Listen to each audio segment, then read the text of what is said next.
applied for any funding or tax credits available through the Inflation Reduction Act or the Infrastructure Investment Act yet? Hang on one second. I want to do something. I'm going to use headphones because we record in two different ways and I don't want it to be overlap.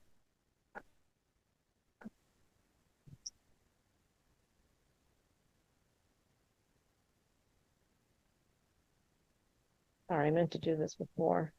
No worries. Okay, there we go. Take two. Sorry, Brett. It's my editor. Have you applied for any funding or tax credits available through the Inflation Reduction Act or the Infrastructure Investment Act yet? No matter what industry you're in, practically, there are literally trillions of dollars in potential savings and funding available through these bills to improve the resilience of communities, mitigate and adapt to climate change, and transition to a clean energy economy. But how do you apply for them? What are they? How do you know if you can benefit from them? Today, we're going to find out from a woman at the core of developing those rules in the Treasury Department. No, really. So pull out your notebook and pen or tablet, whatever you take notes on, and listen up. Welcome to Electric Ladies Podcast. We share stories, insights, tips, and advice from remarkably innovative women working on the front lines of corporate responsibility, energy, sustainability, climate, and ESG-related issues. I'm your host, Joan Michelson. We talk about innovation, leadership, technologies, and careers, always bringing a new perspective. Find us anywhere you like to listen to podcasts on our website, electricladiespodcast.com, and through my Forbes articles as well. And please pass it on to your friends and leave us a 5-star review if you're so inclined. It helps other people find us. If you are at an inflection point yourself, looking for support with your ESG work or your career, please reach out to me. In all the chaos swirling around us, there's also a lot of opportunity, and we don't want you to be flailing and missing out. So please reach out to me on Twitter at Joan Michelson and let me know. We can help you no matter what industry you're in. And one more thing before we get started, this episode is brought to you by Competent Boards, a comprehensive training program for board members and aspiring board members. I'm doing the Sustainability and ESG Designation and Certification Program myself, by the way. The group is truly global in perspective and in who's in the group. It's a who's who of leaders, people who are not normally accessible. And it can give you the skills and strategic perspective and even the confidence you need for today's boardrooms, especially around the issues that we talk about at Electric Ladies Podcast. So you can check it out if you're interested at competentboards.com. So by now, you've likely heard about the Inflation Reduction Act, the Infrastructure Investment Act, and the CHIPS and Science Act, which are, as I said a minute ago, upgrading our infrastructure and energy ecosystems and improving the resilience of our communities. Together, they total about $3 trillion with a T dollars of investment, including in the U.S. infrastructure writ large. I think they're even using some of it to replace the bridge in Baltimore. But how do you access these funds and financial incentives? Let's find out from a woman literally in a hot seat at the Treasury Department developing these rules. I'd like you to meet Rachel McLeery, Senior Advisor in the U.S. Treasury Department. Rachel has had a long career in public policy, including at Ford Motor Company in the U.S. Senate, including on the Tax Oversight and Investigations Committee and at the House of Representatives. She earned her bachelor's degree in what else? Political science and government. Woman is consistent. At Michigan State University. And one thing about her that I particularly notice and appreciate is that she's on the board of Girls on the Run in DC, supporting girls in grades 3 to 8 in those formative years. So without further ado, please join me in welcoming Rachel McLeery to Electric Ladies Podcast. Welcome, Rachel. It's great to see you. Thank you so much, Joan. Thank you for having me on. It's really a pleasure. Thank you for joining us. So let's start with a primer a bit on how this works. Where does the Treasury Department get involved in developing the nuts and bolts of how this legislation is implemented. I mean, you can't the legislative language has to have some um, details about how it's going to work in it, right? Everybody always refers back to the legislation. So how does that work? When does Treasury get involved? How does that process go on? Sure. It's a complicated answer, but it's an important one. Treasury obviously is the agency that's in charge of administering the tax code. And as we know, as many listening know, the Inflation Reduction Act is quite novel in that it's not only the largest investment in climate in US history, a majority of the funding is going through the tax code. So we're really in new territory for Treasury. Treasury has been promulgating rules since the beginning of the institution to help provide clarity for taxpayers on how to claim tax credits of all kinds, but certainly never to the extent that we're doing now in the clean energy space. So there is the traditional function of the Office of Tax Policy that is continuing to write these rules, continuing to provide more clarity to taxpayers. They've issued now, my colleagues, over 60 pieces of regulatory guidance on the IRA alone and counting. There's more work to do. Now, my role sits in the IRA program office. Unlike the Office of Tax Policy, this is a brand new office. We call it like a pop-up shop.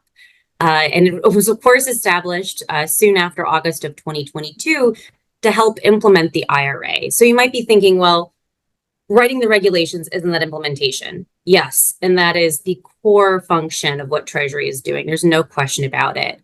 But our role, the role that I sit in as a senior advisor on stakeholder engagement across all of these over 20 new or modified clean energy tax credits, is to make sure taxpayers know about them, know how to find them, know how to claim them, know how to understand them. Joan, it's the core of what you had prompted, right?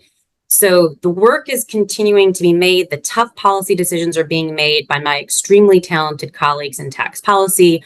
Our office is working side by side with them to make sure once initial guidance is issued, once there's a little more information out there for taxpayers, that they know how to find it, they understand it, and that they're able to communicate with other entities who can take advantage of it.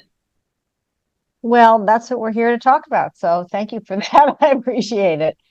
Um, when you spoke you and I met at the DC Auto Show in person, and I have a feeling we've met somewhere else as well. But when you spoke at the DC Auto Show, you focused on the EV tax credits. Today, Treasury announced rules for green energy, rules for green energy tax credits. So give us an overview briefly of the categories of the incentives. You said there were 60 pieces of regulatory guidance issued so far. Mhm. Take us through kind of the overview of the categories of the bill so people can have a kind of a blueprint of where they might fit in too. Sure.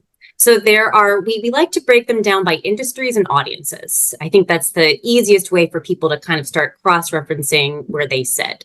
So on the industry side, we have energy efficiency, energy generation, manufacturing, vehicles, fuels, and carbon capture. Now, overlaying all of those are a handful of cross-cutting bonuses and requirements that can greatly affect, in many cases, increase the amount of the underlying tax credit within those industry-driven tax credits. And then we have the audience who are applicable to these tax credits. Now, the beauty of the IRA is that it is so wide sweeping that almost everybody is eligible for some type of tax credit within the law. Recognizing that and recognizing Treasury's limited capacity to talk to every single taxpayer in this country, we made some decisions about where to really focus our efforts. So while we're obviously focused on uptake of all of the credits across all industries overall, our office is tasked with what we call this last mile strategy. And that's getting to taxpayers who don't have access to information required to take advantage of and benefit from federal clean energy tax credits. And that's labor, small businesses, tax exempt entities, which are now able to take advantage of federal tax credits for the very first time, and consumers. So when we think about those industries and we think about those audiences, the IRA program office is trying to connect those audiences with the credits that are most applicable to them, recognizing that the big guys, the big companies that have been taking advantage of federal tax credits for years, have savvy tax professionals and tax offices who will continue to figure out this piece of the puzzle too, right? But there's such a new opportunity for so many of those who are in historically disadvantaged communities, consumers, and again, many of the entities I just mentioned who might have no clue that they can be a part of the IRA.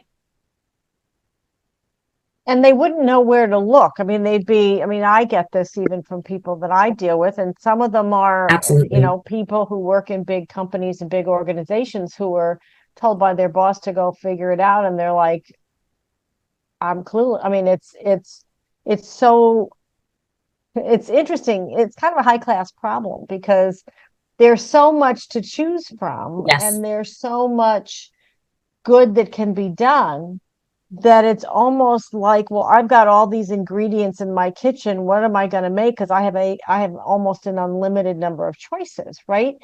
So what I've been talking to people about is think about what you need.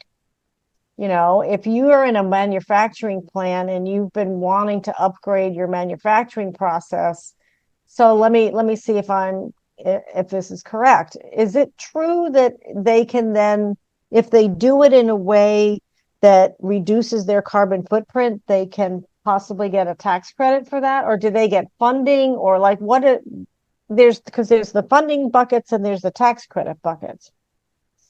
Well, so there are two allocated credit programs within the IRA, which are treated more like you would say the process moves forward like more of a grant process. Really, an allocated credit just means it's a competitive credit and there's a limited amount of funding.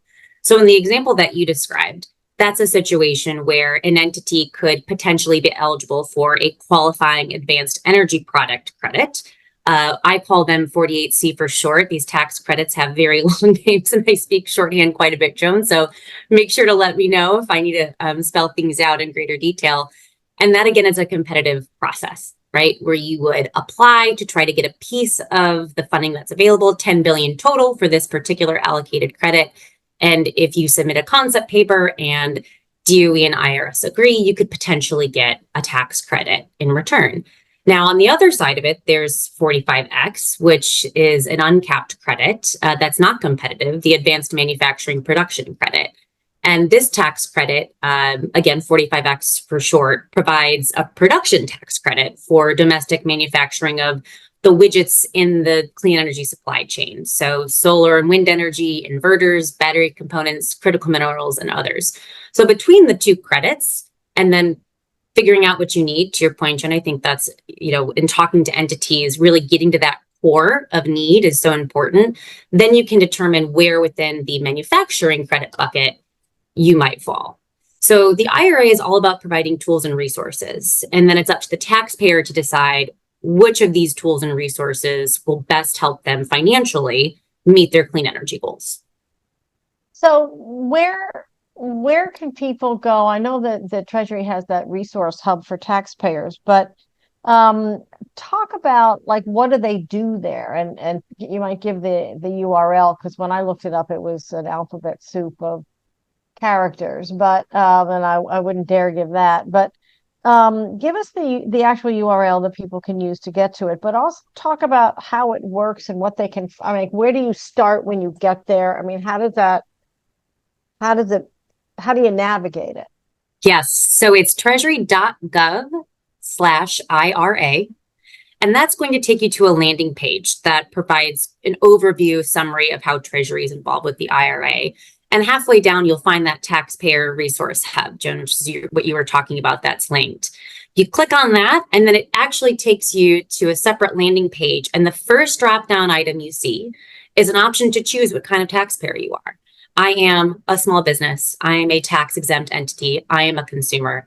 And then from there, it directs you to a page of the tax credits that are most applicable to you, pulling in new content, existing resources, other federal links so that people have a sense of where they can go and look for based on the type of credits that they might be interested in, or again, that are most applicable to them. Well, that's great. So there may be needs that people don't know that they have. Frankly, until all this conversation about clean energy, a lot of people didn't know that they might need a different type of energy for their own home or system, right? By the way, I was talking to a reporter this morning who actually told me they use them to get solar panels on their own house. So I thought that was kind of fun. Um, yeah, that was cool. So, is there a way for people to figure out how they might benefit from it that is not obvious, if you know what I mean? Yes, I do. And so this is where leaning on channel partners, that's a term we use all the time in our IRA program office, is so important. And I know, Joan, you've heard me speak about this before. We at the Treasury Department recognize that as an agency, we do not have a history of engaging with taxpayers in this way. I mean, this is brand new territory for us. We often say in the building, we're building a new muscle, right? So we want to take advantage of those types of organizations and groups that often talk to consumers about ways that they can, make improvements to their homes and layer in what we're doing with the IRA into that conversation. So for us, it's not necessarily about creating a brand new relationship and a brand new, line of trust with a consumer. I mean, eventually, I think that's where we hope things go based on the longevity of the law and how climate policy is moving. But in the interim, how do we bridge that with channel partners and entities that are already doing this work? This is why we're partnering with the Department of Energy on a lot of these consumer pieces, because they have interfaced with consumers in a way that we haven't. And again, it's about building this into an existing conversation with consumers about rebates, tax credits, so that it's part of a broader puzzle. We don't want to be talking about these things in a silo because it becomes tougher to put it into perspective. Joan, to your point about people not really knowing that they might not know what they don't know or might not need, it gets complicated, right? So how do we make it part of a broader conversation? And that's the type of approach we have with the consumer credits. So it's like find a trade organization that you're involved in or somebody who can help you. Yeah. And I've been Exactly. helping some folks as well. Yeah. So can you give us some examples of situations where that, like, I know you can't, I don't expect you to give names, but scenarios of people that or small businesses or companies that used the credits to do something and maybe something we wouldn't necessarily expect. Yeah, I love talking about the dealers in this example because one, it's the data we currently have. This is the first year that the IRA tax credits were largely available to everyone. So tax filing season just wrapped a week or so ago. So we'll have a lot more information later on this year. But we do know that at the start of the year, January 1st, dealers, in order to be able to give a tax credit to or in order to be able to take money off the hood at the time of sale to consumers, had to sign up for an IRS portal called IRS Energy Credits Online. And this website launched in January, and we spent a lot of time at the Treasury Department getting those dealers registered. And we do have data now that shows that over 13,000 dealers are registered to be able to provide this advance payment, which is really exciting. We have more than 100,000 time of sale reports received. What does that mean? It means that there have been 100,000 transactions between customers and dealers where the customer is deciding that they want to opt for that upfront tax credit. And we have now the IRS estimates that they have issued over $580 million in advance payments to dealers. So what does that mean? It means that dealers are getting reimbursed quickly and efficiently from the IRS upon giving that tax credit to the consumer. So it's an exciting moment because we're seeing that the program's working and we have this interim data that shows dealers are signing up. And I have to give a massive shout out to the National Auto Dealers Association. You had mentioned, Joan, finding a good trade association to partner with. We could not have asked for a better one. Because of NADA, we were able to engage with a lot of programming. We could troubleshoot issues on the fly. They supported many of our activities leading up to and during this 4-month period. All in all, we've been able to reach at least 5,000 dealers through webinars, conferences, speaking engagements, and others. And we're showing that engagement is working based on these initial numbers that we have so far. Yeah, 580 million is a nice chunk of change. Now, Exactly. speaking of that, do you have any other like what other data points do you have on how much of the IRA funding and how much of the credits have been distributed so far? I realize it's an ongoing thing, but do you Yes. have a sense? Can you give us some numbers on that? Sure. Again, because this is the first year that we are, that people are able to claim these credit, the only data that we have available that we're issuing has to do again with the upfront pre-registration that's captured with the IRS energy credits online. So not only do we have IRS energy credits online for dealers, but we also have this pre-filing registration process for taxpayers who are electing to claim a federal tax credit through elective paid transferability and CHIPS. And we do have some interim numbers that show that 900 entities have registered for one of these three programs, with more than 45,000 total projects and facilities. And we're seeing that 98 of the facilities and projects are pursuing transferability. Of the registered entities, about 50% are applicable entities using elective pay, and half are considered taxable entities. A wide variety of credits are being used, including but not limited to the investment tax credit, the EV charging property tax credit, 45X, the advanced manufacturing production tax credit that I had mentioned, and others. And so we're seeing, again, this interest in claiming these credits. Now, we don't yet know whether or not these entities have all received the underlying tax credit, but we do know that there's interest in claiming these credits through these brand new mechanisms. And again, I think this preliminary data, I know for us at the Treasury Department, is very exciting because once again, we're seeing the interest. And then in the coming months, we'll have more information on the actual ROI of these claims. Yeah, and it would be interesting to see how those break down near rural versus urban and all those kinds of things. Do you so you keep mentioning that they have to register, and I know the dealers do, but does the average taxpayer or average small business need to register somewhere before they can even start the process? She's No, shaking her head. No, you can't say yeah. that. Outside of those programs, the Clean Vehicle Tax Credit Program, the credit monetization pieces, and the CHIPS program, it is a tax credit like you would itemize, just as you would any other tax credit, which is great. I think the beauty of having this funding flow through the tax code is that it's not competitive. In many cases, outside of the two allocated credits, it's not terribly cumbersome.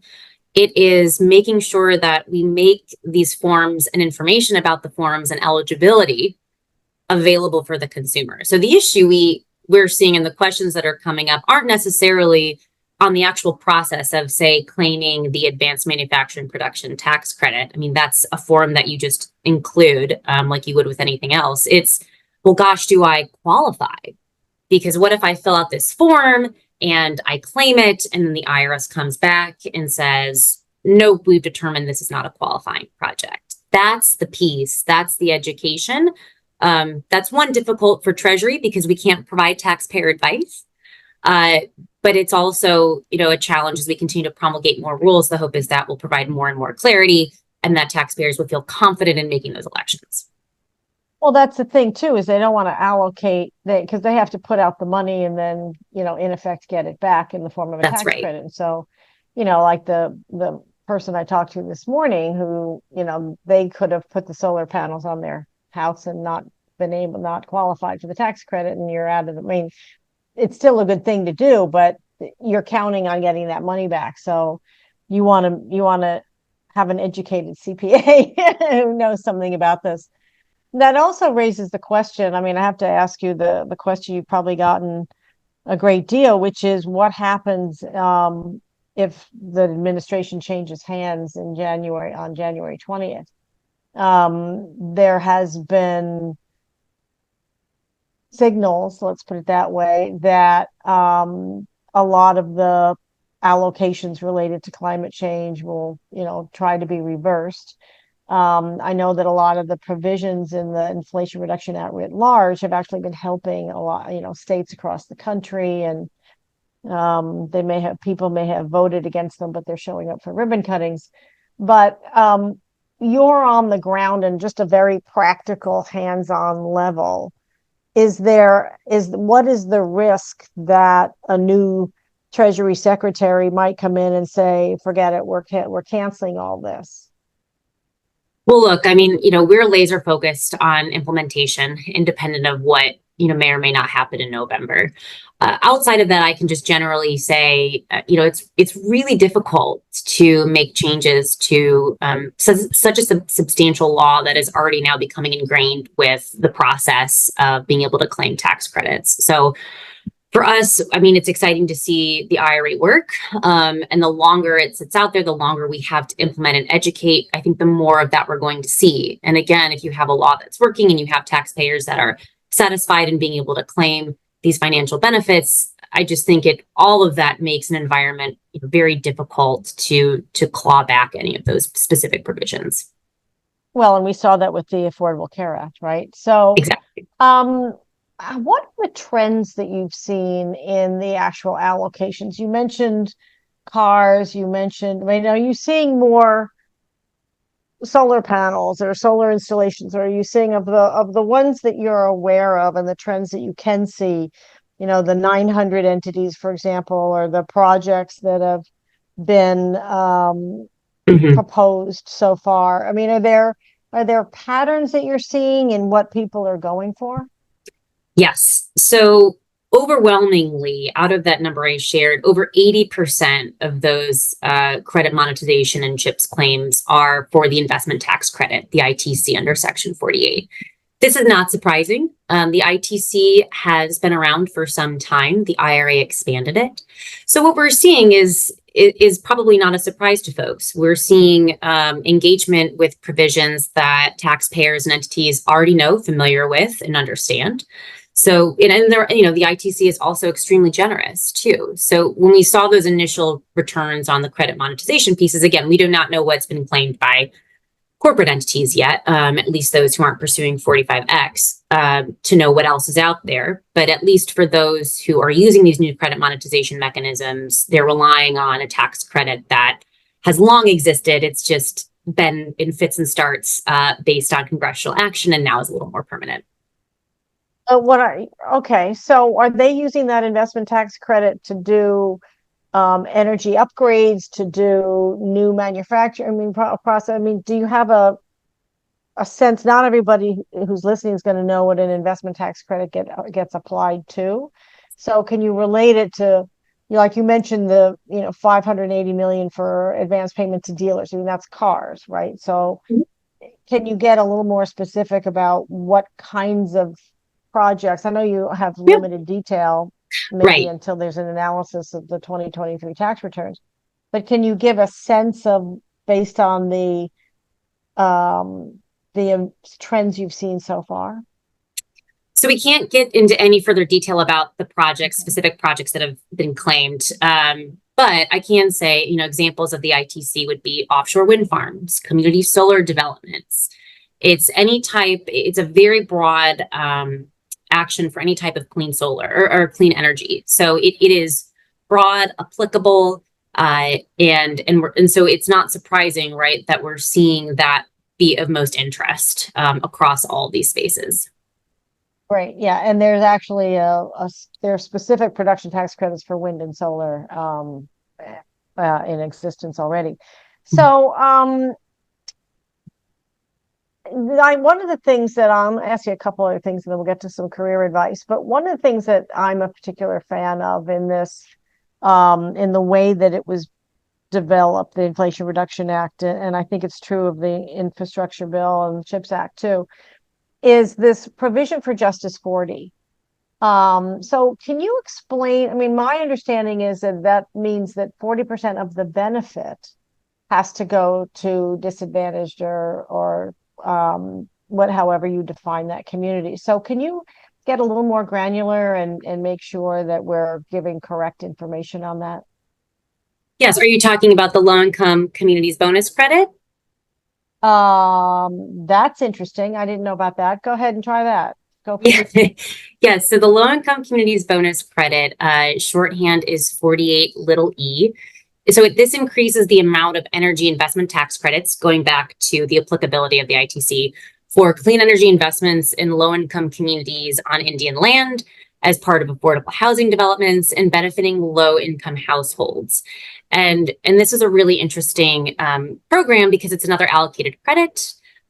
We had an incredible amount of interest from folks last year. We put some information out about that a little bit ago on the types of applications for folks who are buying for this bonus on top of the ITC.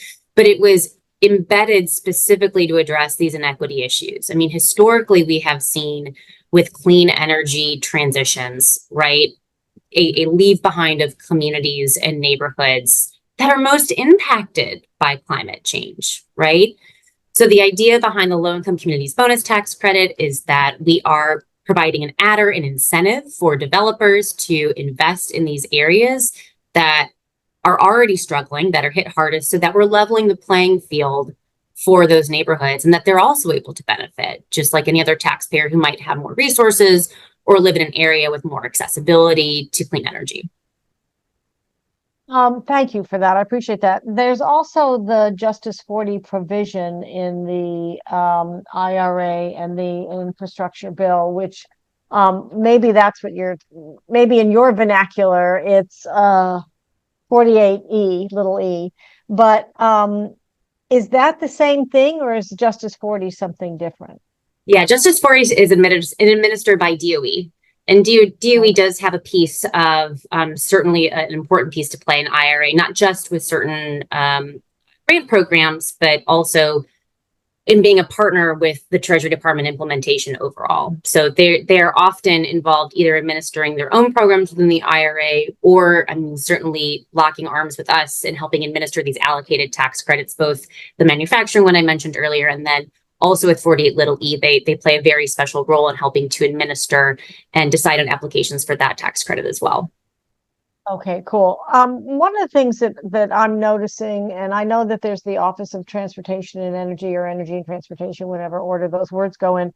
But there seems to be a lot of more collaboration across agencies than I've seen in my few rounds around the sun in this town. So you've also had obviously a breadth of experience across the Congress and Treasury, for example, as well as the private sector. Is this normal? Is this like how things have always been done, or is this unique?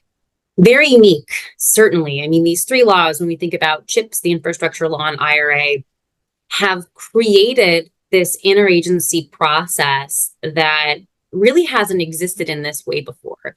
And it's fascinating, right? I think we're all relying on the expertise of other agencies to get to the end goal, which is uptake and usage and success of all three of these laws. You know, the White House is really the linchpin to all of this, right? They're the ones that are sitting in the epicenter of all of these laws and pulling in the right agencies and the right offices within those agencies to help execute on the area in which they have the expertise in. So it is exciting and fascinating to be part of this. I mean, coming from my auto and supply chain and manufacturing background and tax background, there are versions of my role that sit at DOE and the Department of Labor and in the White House, but we all have different pieces of the broader implementation pie. And we find that when we work together on all of these pieces, we're stronger together. And again, all of us have the same goal, regardless of what explicit directive our agency has, and that's to make sure these laws work. Well, I love it. I mean, it makes total sense. It's interesting. I just as a sidebar, I was introduced to a woman who I'm going to interview on my show, who had the title of, and I've never seen this before, and I was like, of course, this is so obvious, who is chief officer of operations and sustainability. And it's like, duh, right? Because you have to Right. make the whole operation sustainable instead of having these silos, right? So it's the same Mhm. kind of thing where it's probably like Gabe Klein's Office of Energy and Technology at the White House is probably, with the CEQ and some others playing orchestra conductor, but it makes total sense. So I want to ask you one other thing and then get some career advice from you for before I let you get back to your day. What surprises you the most about going through this and developing? This is such a new adventure. It's not just new for you, it's new for the country, it's new for all these government agencies, the collaboration is new, the incentives are new, the structures are new, the reporting is new. What is surprising you about it? You know, Joan, one of my favorite parts about the job is that I get to be out in the field a lot. And that of course is to meet taxpayers where they are. I was just in Evansville, Indiana. It's part of the Illinois basin, talking about these manufacturing tax credits.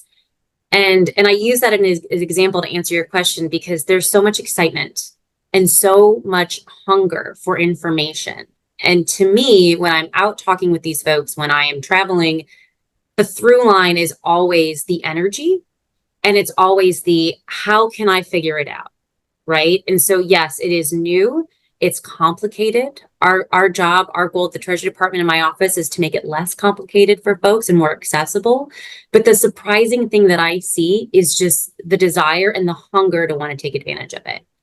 So for me, it challenges me to help connect those folks to make sure that they have the information they need to take advantage of the credits. But it's not a posture of, well, I don't know, I don't care to understand it. It's, oh my gosh, I want to be a part of this, but wow, how? And that is the through line in every engagement and all of these conversations. And I think that is special, and it's surprising stepping into the space with all the newness, right, that you laid out. I bet. I mean, and well, it's amazing what free money and way to lower your tax burden will do for capturing your attention, right? And I gather, just as another thing, that you guys are tracking all, I mean, obviously people file their tax returns, right? So at what point can you give us a report of the tracking of it, of how and also monitoring for, I mean, I don't know how you can do waste and abuse if they're taking it off their taxes. It's not like you're giving out money that's maybe going into a strange place. So the complicated part about this, and what makes, again, the tax code unique compared to grants and loans, is that we have very strict taxpayer privacy laws that will prevent us from providing a lot of that breakdown that you talked about, Joan. We cannot ask taxpayers about their tax status. We cannot disclose information about tax status. That includes whether or not an entity received a credit, whether it's an IRA credit or any other type of tax credit. So it's going to depend upon the people receiving them, whether or not they want to tell their story, which again creates a new and exciting opportunity. But it is a different space of education that we all will need to get comfortable with. But again, I think from our perspective, the more people that take advantage of it and hopefully share that they took advantage of it, will create this word of mouth buzz that we know leads to success just generally with adoption of any kind of action that you're looking to take. Yeah, I'm sure. And you'll at least have, how many people and companies are claiming XYZ credits and that kind of thing. So before I let you get back to your life, I like to give career advice for mid-career women. And I'm thinking of women who have at least 10 years of experience, maybe more, who have an education. She knows what she's good at. She's ambitious, wants to excel, and also wants to make a difference. Wants to make money, wants to excel, and wants to make a difference, and doesn't want to have to make a trade-off between those things. So what advice would you give to her? You have to have a little bit of fearlessness at this stage of your career. I think at this point, like Joan, you mentioned, you're in the space of your career where you know what you want, you have the ambition, you have the drive, you know how to do it, you have the confidence. But confidence and fearlessness to me are two very different things. And in order to take that step, you have to be able to take some risks, and you have to assume space that you haven't before. And I think for women who have been in their career for 10 years aren't necessarily comfortable with that, but we have to be. And it's also at a time when, potentially there are a lot of other life changes when I'm in my position now in large part because of a woman who sponsored me. I had went to my old boss, who was my assistant secretary for public affairs in 2016, and asked her and told her, hey, Victoria, I'm pregnant. How do I tell Ford Motor Company about it? And 2 or 3 weeks later, she sent me an email and said, hey, do you have a minute to talk again? And I knew that something was going on. I pick up the phone and Victoria goes, hey, so I know you're in the middle of this huge life change and you're about ready to tell Ford you're pregnant, but what do you think about going back to the Treasury Department? And I think it could actually be a really exciting time for you, and it could be an exciting time to make these changes all at once. Uh, and so she's like, so I passed your name along, and assuming that you're interested, but I really think you should consider it. And I appreciated that conversation in so many ways. One, I not only had a woman who I've looked up to for so much of my career call me and not say, hey, you have this big life change. I told them you probably wouldn't be interested, but she just knew that I would be ready to take on the challenge. And that's fearlessness, right? And I appreciate her for it. And I'm so glad I did. So when we think about getting uncomfortable and we think about fearlessness, that's the space that helps move you to that next level. I love that. And that reminds me of my taking the job at Chrysler and moving to Fargo, North Dakota, right? I mean, my friends thought I needed a frontal lobotomy when I told them I was moving. And then they called it my sabbatical. But, it changed my life forever. I mean, I've discovered that I was in love with this industry that was being birthed really at the time, and it's still being birthed, right? So yeah, you have to kind of go for it and follow your gut and see where it lands you. And also discovered that when you do that, a lot of times people are afraid because they feel like they don't have a net, Yeah. right? And I've discovered that there are people there to provide the net, that we inevitably Yes. have a lot more support than we expected we had. Yes. And I think it's important, no matter how frustrated or whatever we get, to remember that there are people um, to support you one That's way or absolutely another, right. right? Absolutely So, right. Having those sponsors is so important. yeah, I appreciate that. Any final thoughts before I let you get back to your life? Well, Joan, this has been a pleasure. I hope those listening are able to take away a piece of this that's relevant to them, that they're interested in learning more about. We recognize that, wow, there's just a lot to unpack in the Inflation Reduction Act, right? But if we can even connect one taxpayer with a program or an industry that's relevant to them, that will, lower their energy burden, that will help us achieve these long-term uptake goals, that's what we're here to do. So I hope it was helpful, and I really appreciated our conversation. Oh, you're welcome. You're welcome. I did too. Thank you so much for joining us today on Electric Ladies Podcast, Rachel McLeery of the U.S. Treasury Department. So thank you for what you do every day, and for diving in and helping everybody make sense of it. It's really important. Thank you, Rachel. Thank you, Joan. You're welcome. You're welcome. So have you applied for tax credits or funding from the Inflation Reduction Act or the Infrastructure Act yet? If so, how did it go? If not, why not? Go for it. Post it to us on Twitter and Threads at Joan Michelson. Send us any questions you have as well. You may win a complimentary 30-minute coaching session with me.